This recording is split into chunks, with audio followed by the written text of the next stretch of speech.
In this area of northern Kenya, almost 1 in 5 herds are orphan herds. This one is led by a young 13-year-old female called Habiba. So young, she lacks the knowledge and experience needed to keep them safe. The life of this young herd hangs constantly in the balance. Just one wrong decision can be fatal, as another orphan group discovered a few years ago.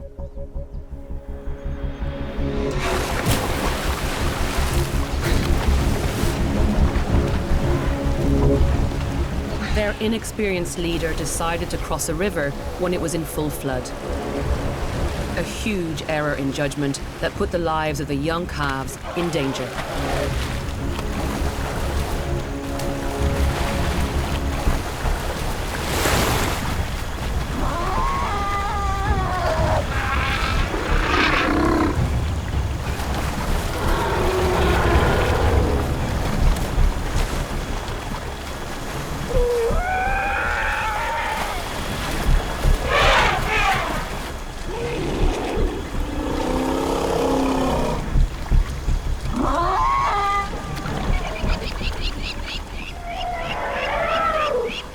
This family was lucky. The calves were washed ashore. But it's a reminder of how important an older, knowledgeable leader is.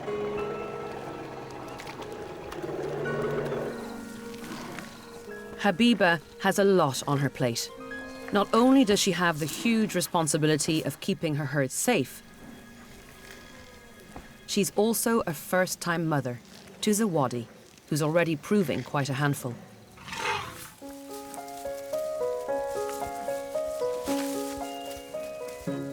Only a year old, he's a plucky little character, always wandering off on his own.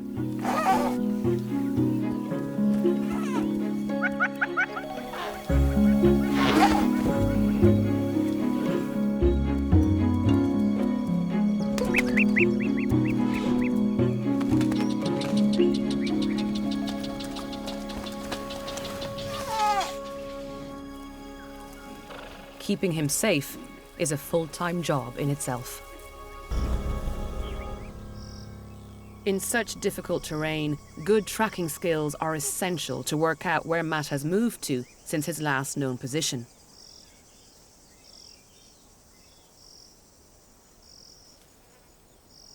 A fresh footprint is just the sign the team need.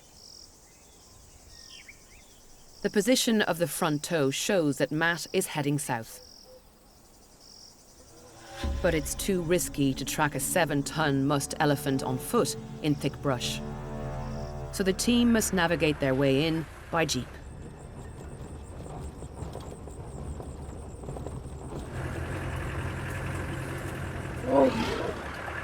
Soon, Matt is in sight, and he's not alone. He's in hot pursuit of a female. And the fact that he's guarding her suggests she's an estrus and ready to mate. But there are plenty of younger bulls here, and they're all interested in her too.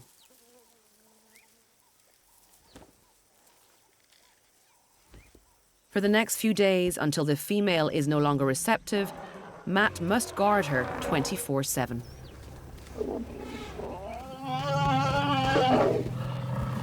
He also needs to show the young bulls who's boss.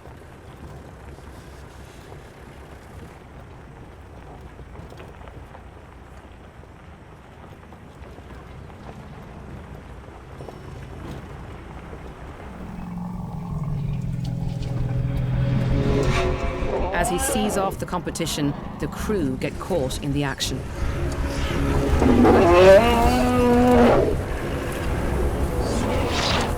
But as they move out of the way, they run into more trouble.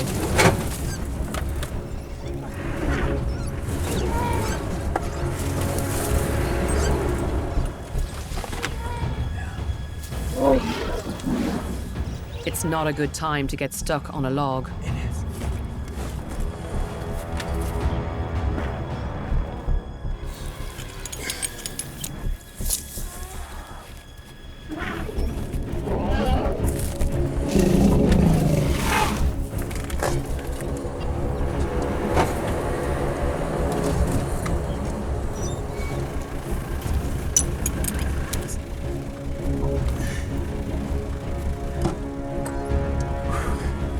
Luckily, Matt is busy with the younger males.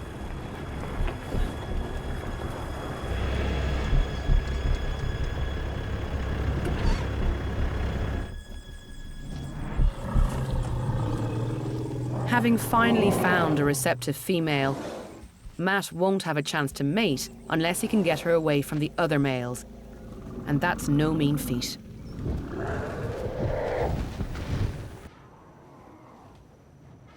The latest tracking data shows that this year's gathering will soon be coming to an end. As the vegetation in the reserve starts to dry up, the elephants will take their cue and begin their journey home. Bulls will be dropping out of must and moving on. And families will begin to disperse, heading back to their home ranges across northern Kenya. It's a bittersweet time for the scientists, as the constant threat of poaching means there's no certainty of seeing elephants like Matt again.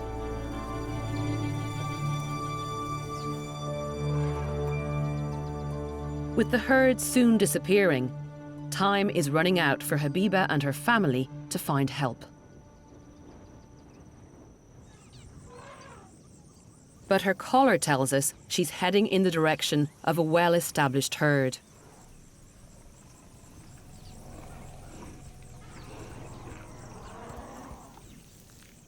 Its leader is an experienced 50-year-old tuskless matriarch, the ideal kind of female for Habiba to learn from. Little Zawadi makes the first move and approaches a calf in the group.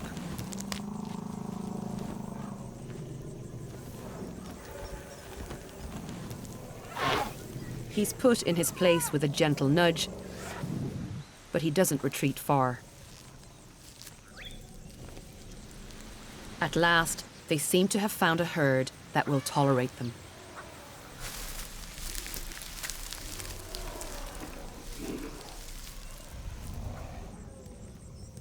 Desperate for a playmate, it's not long before Zawadi finds a slightly older calf willing to be his sparring partner. This is just the kind of interaction he needs. To grow into a majestic bull like Matt, capable of fighting off rival males, it's vital that he gets to play fight first within a family group like this one.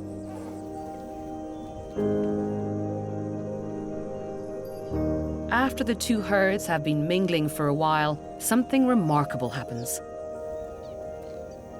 As the tuskless matriarch leads her group away, the orphan herd leaves with them. Both families are now moving as one. Against all odds, the orphans have finally found a family willing to help them. At last, little Zawadi, Habiba, and the others have older elephants to learn from. Elephants who will hopefully give them the support they so desperately need.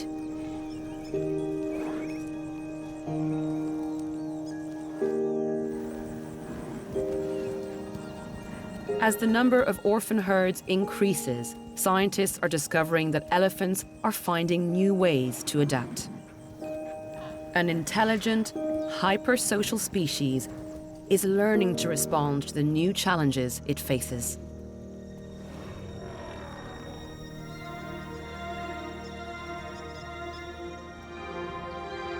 Over the past month, Samburu National Reserve has been the setting for a remarkable gathering. Using data from satellite collars, this has been a unique opportunity to see how young orphan herds are coping with the loss of their matriarchs. How bull elephants select females to pass on their legacy. And to witness incredible new elephant behavior. It's a lone wolf. Now that it's broken cover, the wolf is easy for the caribou to spot. It's taking a chance. A fully grown caribou weighs twice as much as the wolf does and has a powerful kick. But the opportunity of a prize kill is worth the risk.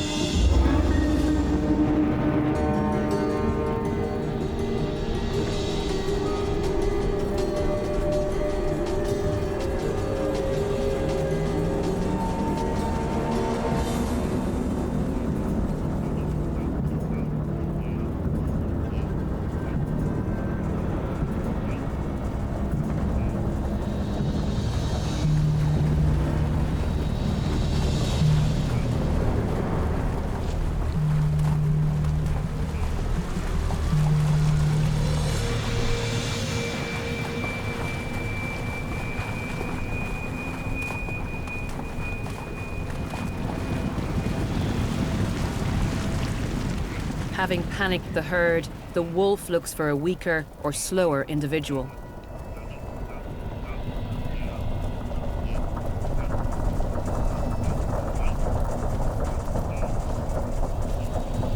As the herd splinters and reforms, some of the caribou lose sight of their attacker, giving the wolf its opportunity.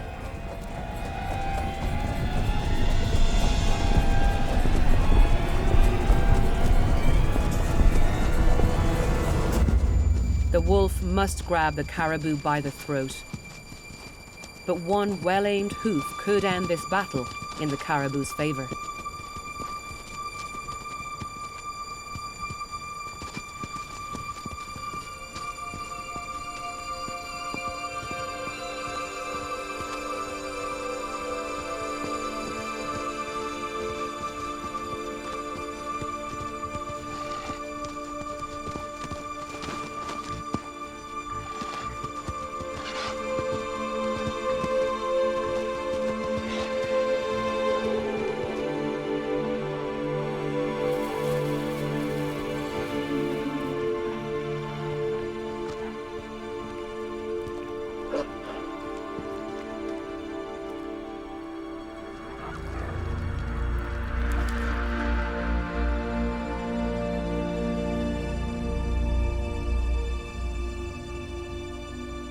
Survival is finely balanced up here.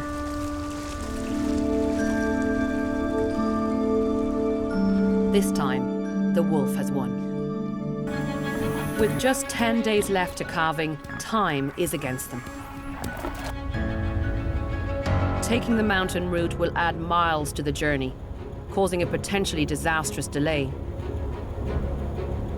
It would also bring them into contact with more predators.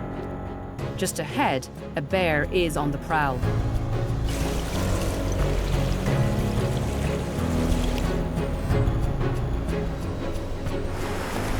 Despite the strong currents, the herd is forced to cross the river.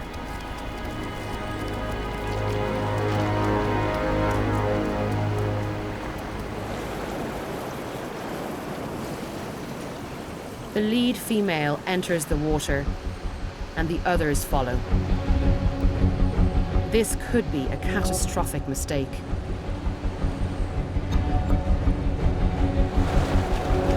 The force of the meltwater has created a powerful set of rapids. But the caribou forge ahead regardless. The lead animals are struggling to make progress and are regularly sucked under by the powerful eddies.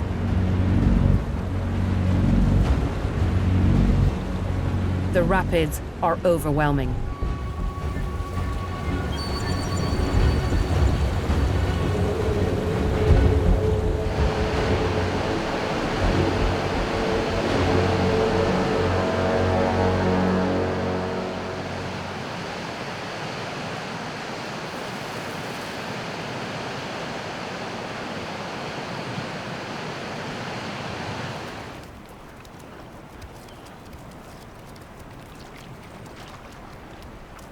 Before long, the rest of the caribou have beaten a retreat.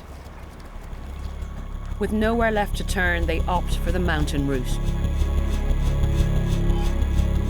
But that means heading directly towards a bear. And he isn't alone.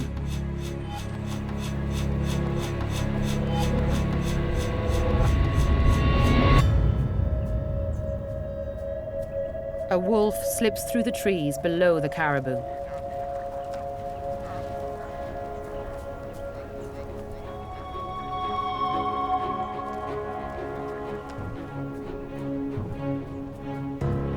Perhaps sensing the danger, they change course again, returning to the river further upstream. And from here, there's only one option. At this point, the river is slightly shallower than the first spot they tried, but the current is still strong. The older females in the group lead the way again. Suddenly, a yearling drifts away from its mother.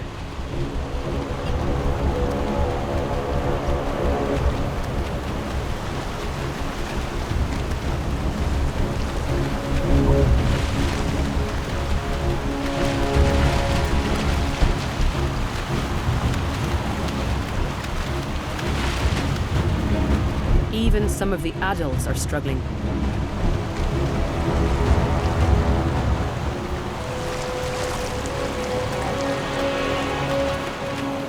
The yearling is out of its depth, on its own and heading towards the rapids. But she has one thing on her side.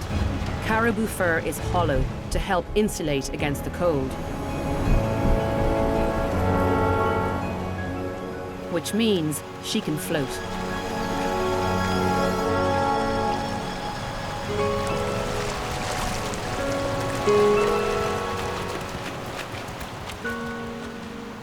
It's been a close call, but the break-off group have successfully rejoined the herd. With their goals so close, the pregnant caribou are even prepared to leave behind their yearlings to get there on time.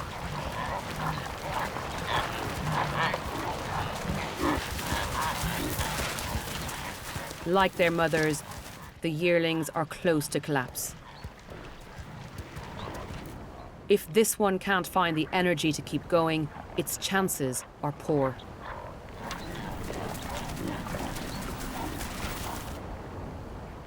On its own, it will quickly be taken by predators.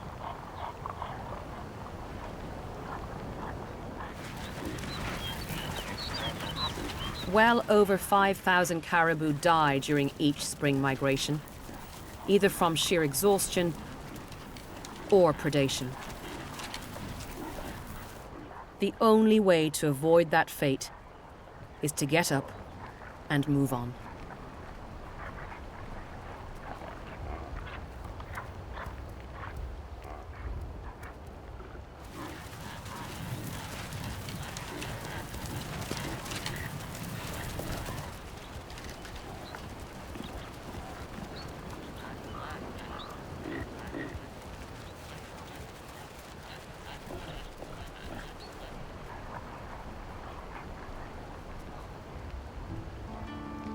The lead caribou finally head out of the mountains and onto the coastal plains.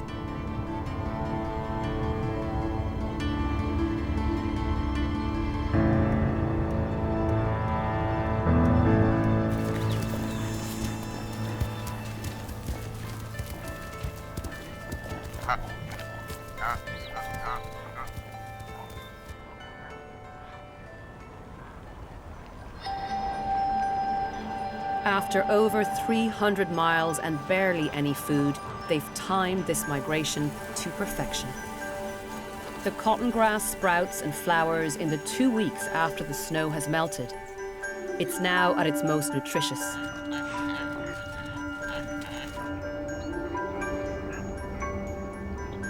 The thousands of caribou now moving onto the plains are replenishing their reserves. And it's not just a case of simple refueling.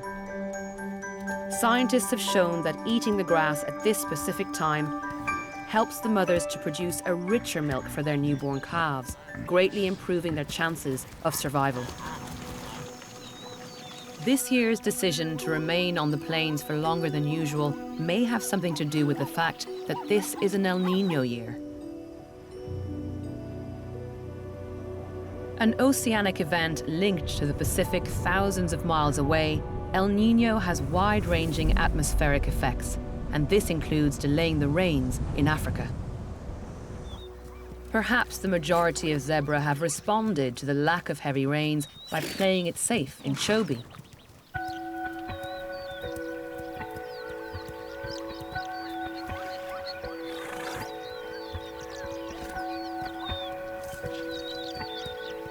But if the zebra want to give their foals the best possible start in life, they'll have to set off for Naipan soon.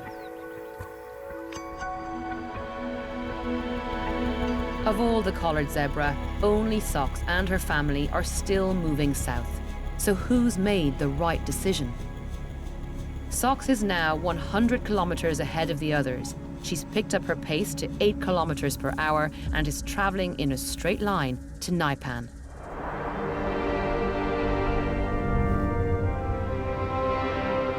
But how does she know where to go? Incredibly, in the flat, featureless wilderness of Botswana, zebra navigate perfectly with no hills or landmarks for reference. Scientists still don't understand exactly how they do this. Until very recently, it was assumed these routes were learned and then passed down, generation to generation. But something happened in northern Botswana that turned this theory on its head. In the 1950s and 60s, extensive livestock fences were erected across the landscape in an attempt to stop diseases being transmitted from wildlife to domestic cattle. But the fences also prevented the annual movement of thousands of animals. Decades passed with several zebra migrations blocked. Then, a few years ago, the fences were removed, and these migrations started up once more, with the zebra using the exact same routes as in the past, despite the fact that no living zebra had ever made that journey before. This behavior simply couldn't have been learned, so how did they know where to go? It's an extraordinary mystery, and the subject of some of the most recent animal behavior research. Scientists now believe that one aspect of the knowledge of this route has been preserved in the genes of the zebra, something previously thought impossible. Elephants can respond to rain falling as far as 280 kilometers away.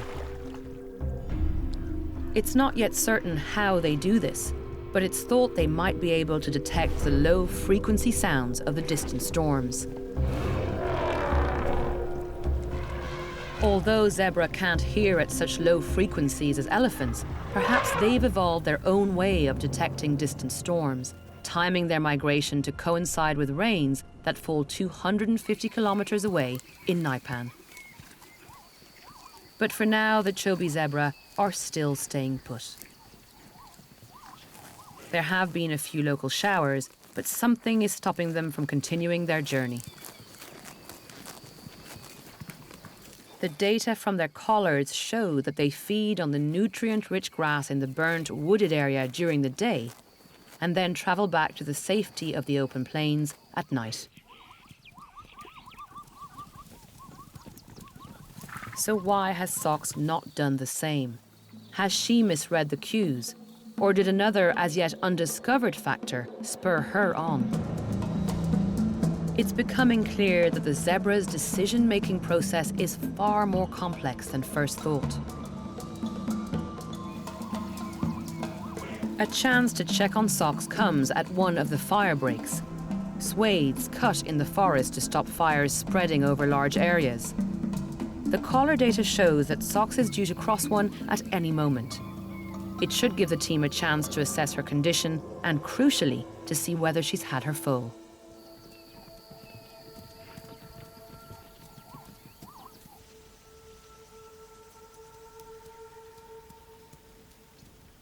The team only get a glimpse of Socks, but it's enough. 90 kilometers from her destination, they can confirm that she's alive and well and yet to give birth. Information the satellite data alone could never provide. But it's also clear that there are only 3 zebra. Where is the rest of the family, and in particular, the stallion?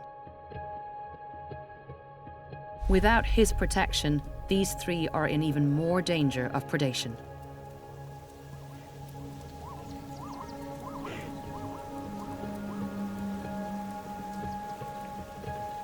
Soon, after losing sight of Socks in the dense forest, her collar suddenly stops sending GPS location updates. Without this essential data, there is little chance of finding Socks in this vast wilderness. Her last known position is 40 kilometers from Naipan.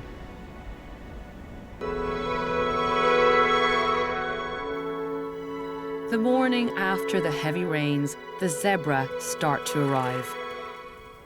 Janet's family is the first to be seen by the team. She was the first zebra ever recorded to make this migration, and once again, she's arrived just in time to enjoy the tender new grass shoots. In Chobe, Janet was part of a large family group of 15, but now there seems to be only 5. Hopefully, the rest of her herd haven't succumbed to exhaustion or predation.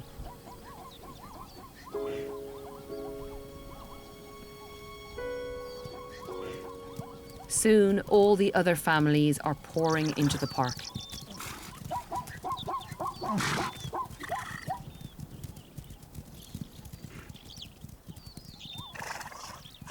The next collared female to arrive is Spirit.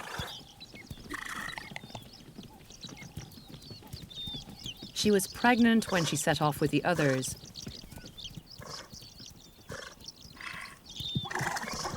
We'll never know what happened to that foal, but it looks like her family have had a close call with predators. Fresh wounds on 3 of the zebra in this group are the unmistakable marks left by lions. And one young foal looks to have had a very narrow escape.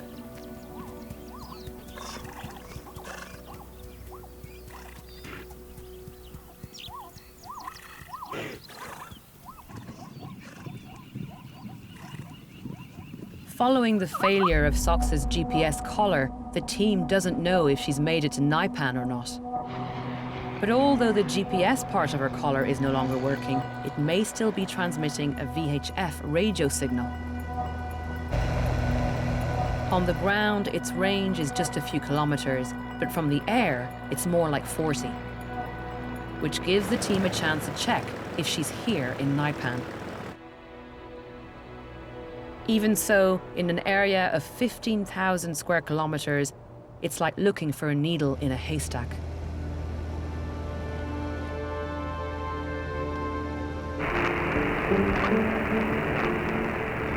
Eventually, they do pick up a faint signal.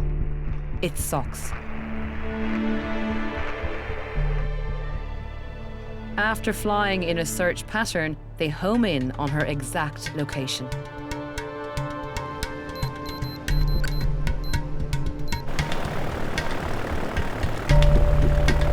Socks has made it.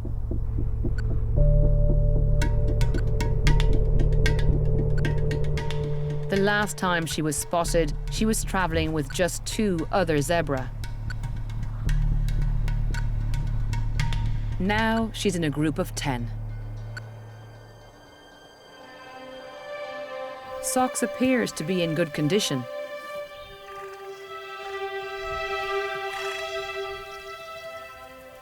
And she's in the company of a stallion, but there is no sign of her having a foal. Then something moves in the long grass.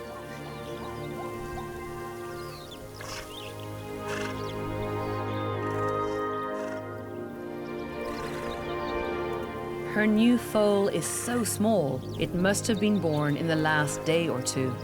just in time for socks to feed on the nutritious new grass and provided with the best possible milk.